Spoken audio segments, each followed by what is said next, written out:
Time हुआ तो मदरसा भेजो, नहीं तो छोड़ जाए।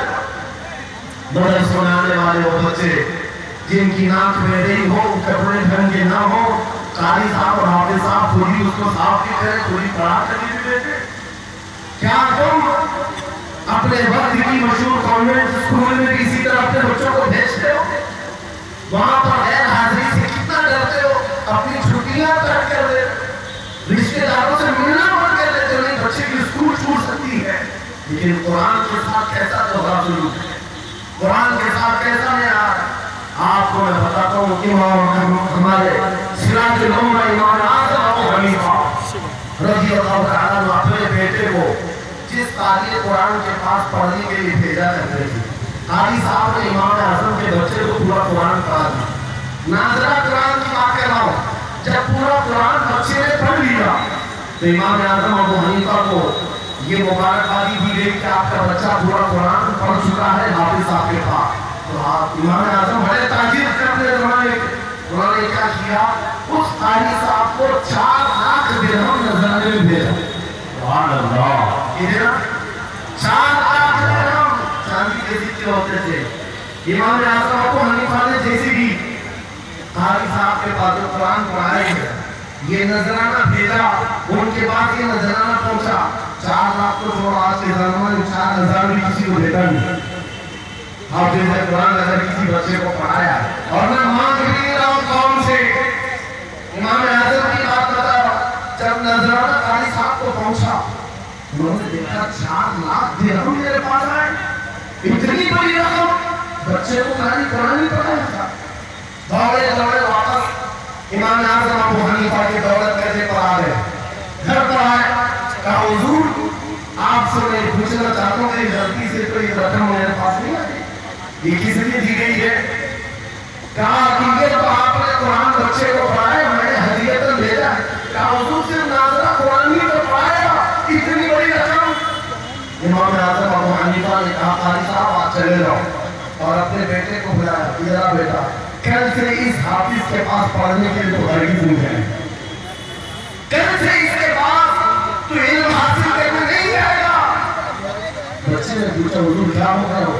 कहा जो बंदा मेरे 4 लाख दिरहम को कुरान से बड़ा समझता है, मैं उसके पास अपने बेटे को नहीं पढ़ा सकता।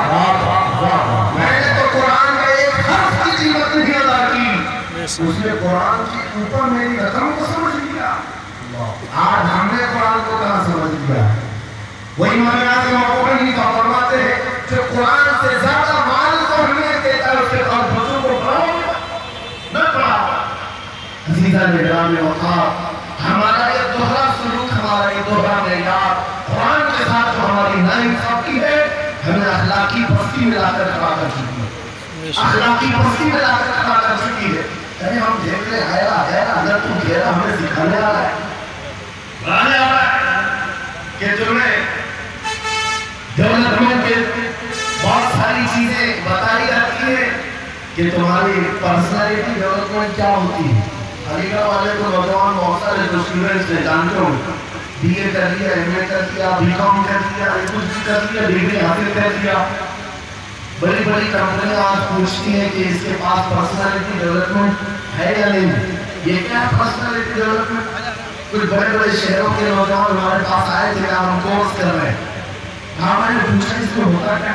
कहा इसमें सिखाया जाता है बैठना कैसा है, लोगों से मिलना कैसे, खाने के लिए बैठे तो चम्मच कहाँ रखना है, बर्तन कहाँ रखना है, लोगों से हैंडशेक कैसे करना है, ये सारी चीजें सिखाई जाती हैं। मैं नौजवानों से पूछा कि अच्छा कितने महीने का होगा? 3-6 महीने का, 3 साल भर का। कहा अफसोस है उस कौम पर जिसका रसूल आया था ये कहते हुए वो इस्टूरी उतम के मामा खाने वाला अखलाक, मैं सबसे बुलंद अखलाक सिखाने के लिए दुनिया में आया हूँ। उस रसूल की उम्मत आज ऐसे लोगों के पास अखलाक सीखने जा रही है जिसको हलाल हराम की तमीज नहीं, जिसको खड़े होकर पेशाब करने में फख्र लगता हो, उसके पास ये अखलाक सीखने जा रहे हैं, पर्सनैलिटी डेवलपमेंट सीखने जा रहे हैं। और मैं तुम्हें बताता हूँ कुरानी अखलाक क्या है। मौला करीम ने अपने हबीब को जो बयान किया है, सूरह लुक़मान उठाओ, बाप अपने बेटे को नसीहत क्या क्या करता है, अगर 3 आयतें भी पढ़ लो तुम्हारी जिंदगी सुधर जाएगी। लुक़मान हकीम अपने बेटे से कहते हैं या وأقم الصلاة وأمر بالمعروف وانهى عن المنكر واصبر على ما أصابك. اے بیٹا نماز پڑھا کر، برائیوں سے بچا کر، اچھائیوں کی بات کر، جو مصیبت آئے اس پر صبر کر. یہ صرف جملے نہیں ہیں، یہ جملے نہیں ہیں. لقمان حکیم نے اپنے بیٹے کو جو ڈرایا تھا، قرآن کہتا ہے یا بنی انھا ان تک مثقال حبۃ من خردل فتکن فی صخرۃ او فی السماء او فی الارض یأتی بها اللہ. آج ہر باپ کو چاہیے کہ یہ نصیحت اپنے بیٹے کو کرے. ہر باپ اپنے بچے کو یہ بات بتائے، سنو کیا لقمان کہتے ہیں بیٹا برائی اگر تم نے کر لی یہ مت سمجھنا کہ میں رات کے اندھیرے میں چھپ کر لیا.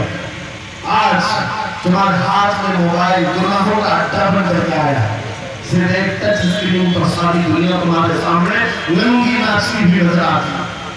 کتنے نوجوانوں نے اپنے اخلاق کا قتل کر دیا ہے، ان کی آنکھیں حیا سے ناپاک ہو گئی. کتنے لوگوں نے اپنا نور ایمان بیچ دیا موبائل کی اسکرین پر چلنے والی ان بے حیا تصویروں پر.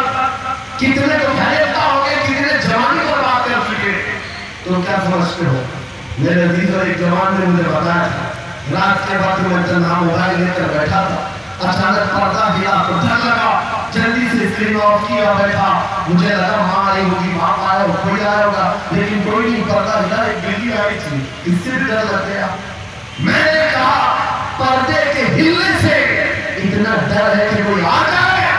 تیرا ایمان کہاں گیا؟ وہ مولا کہتا ہے یعلم خائنۃ الاعین وما تخفی الصدور. رب تمہارے دلوں میں گزرنے والے حالات کو بھی دیکھ رہا ہے، تمہاری آنکھوں کی خیانت کو بھی وہ دیکھ رہا ہے. جب تمہارا یقین ختم ہو گیا تو کیا کرو گے؟ اسی لیے عربی کا مشہور مقولہ ہے اذا لم تستحی فافعل ما شئت واصنع ما شئت. جب تمہارے اندر سے حیا نکل جائے تو جو چاہے کرو، جو چاہے کر لو.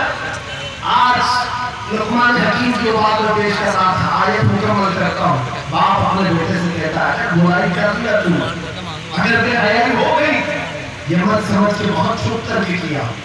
آج سے 4000 سال پہلے لقمان حکیم کہہ رہے اپنے بیٹے سے اگر برائی تو آسمانوں میں جا کر کرے گا، یا پہاڑ کے اندر گھس کر کرے، یا زمین کے اندر جا کر کرے، کہیں پر بھی کر لے. جبکہ یہ تینوں چیزیں ان کے زمانے میں نہیں تھی. نہ پہاڑوں کے اندر جا کر کے کرنے کا تصور، نہ زمینوں کے اندر جانے کا، نہ آسمان میں اڑنے کا تصور. یہ سب آج کے دور میں ممکن ہے.